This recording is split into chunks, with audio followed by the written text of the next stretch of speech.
السلام علیکم ورحمت الله وبرکاتو. محترم پوښتنه کړې ده چې یو ښځه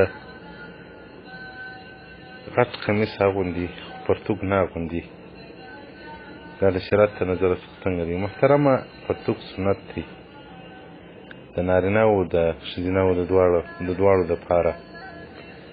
هغه یو ستر دی. نو فقهای کرام وایي که په کور کې ښځه پرتوګ نه واغوندي، دا دوه صورته دي، یا به په کور کې نور څوک وي یا به نه وي.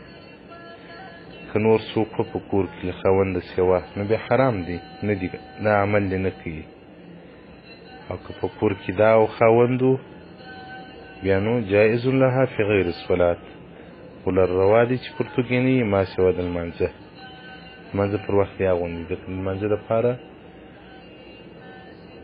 که هر څو کمیس اوږده هم وي، خو لیکن پرتوګ اغوستل سنت دي.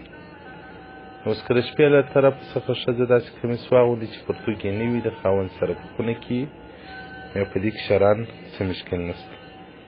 فتاوی هندیه جلد 5 صفحه 333، کتاب الحجر والاباحه، الباب التاسع في اللبس. والسلام علیکم ورحمة الله وبرکاته ومغفرته.